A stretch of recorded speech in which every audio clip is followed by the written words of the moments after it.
Salutare tuturor! Ei, mi se pare mie sau e o nebunie povestea lui Alice? Să continuăm. În engleză, să vedem. Chapter 9. The Mock Turtle's Story. You can't think how glad I am to see you again, you dear old thing, said the Duchess. Alice was very glad to find her in such pleasant temper, and thought to herself that perhaps it was only the pepper that had made her so savage when they met last time in the kitchen. You're thinking about something, my dear, said the Duchess, and that makes you forget to talk. I can't tell you just now what the moral of that is, but I shall remember it in a bit. Perhaps it hasn't got a moral, said Alice. Tut, tut, child, said the Duchess. Everything's got a moral. If only you can find one. The game's going on rather well, Alice said by way of keeping up the conversation. It is so, the Duchess said, and the moral of that is, oh, this love that makes the world go round. How fond is she of finding morals in things, thought Alice to herself.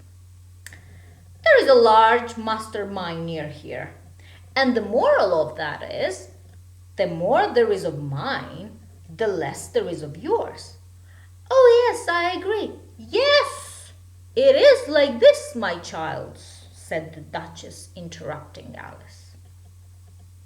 And the moral of that is, never imagine yourself not to be otherwise than what it might appear to others, that what you were or might have been was not otherwise than what you had been would have appeared to them to be otherwise.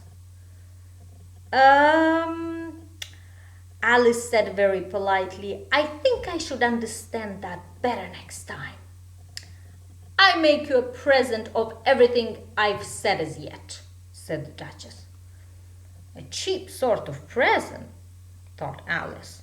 I'm glad they don't give birthday presents like that anymore. Alice looked up, and there stood the Queen in front of them, all of a sudden. Have you seen the Mock Turtle yet, my child? No, said Alice. In fact, I don't even know what a Mock Turtle is.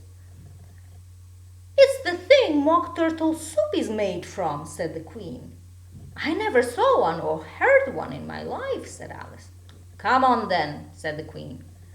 He shall tell you his story. They very soon came upon a gryphon, which looks like this, if you don't know. Up, lazy thing, said the Queen. Take this young lady to see the Mock Turtle, and to hear his story. I must go back and see after some executions I have ordered now. The gryphon sat up and rubbed his eyes and said, Oh, what fun! What is the fun? Said Alice. Why, she's fun. It's all her fancy, you know. They never execute nobody. Come on, let's go.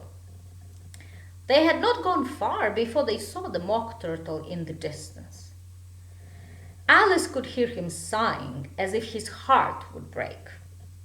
What is his sorrow? Asked Alice. It's all in his head. He hasn't got no sorrow, you know, said the gryphon. So they went up to the Mock Turtle, who looked at them with large eyes full of tears. This young lady, said the gryphon, she wants to know your story. I'll tell it to her, said the Mock Turtle in a deep, hollow tone. Sit down, both of you, and don't speak a word till I've finished. So they sat down, and nobody spoke for some minutes.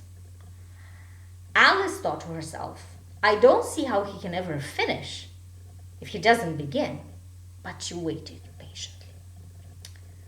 Once, said the Mock Turtle, I was a real turtle. When we were little, we went to school in the sea. The master was an old turtle, We used to call him Tortoise. We had the best of educations. In fact, we went to school every day. I've been to a day school too, said Alice. You needn't be so proud about all that. With extras? Asked the Mock Turtle. Yes, we learned French and music. And washing? Well, certainly not, said Alice. Then yours wasn't really a very good school, said the Mock Turtle. Ours had French, music, and washing. Well, you couldn't have wanted it much, thought Alice, living at the bottom of the sea. I couldn't afford to learn it. I only took the regular course. And what was that? Asked Alice. Well, there were different branches of arithmetics like ambition, distraction, uglification, and derision. Uglification, thought Alice. What on earth was that? But never mind. What else had you to learn? Well, there was mystery, ancient and modern, with geography and drawing, stretching and fainting at the bottom of the sea. And how many hours a day did you do the lessons? Said Alice. 10 hours the first day, and then 9 the next, and so on. This was quite a new idea to Alice, and she thought it over a little bit before she made her next remark. Then the 11th day must have been a holiday. Of course it was, said the Mock Turtle. Okay, that's enough for today, said the Gryphon. Tell her something about the games now.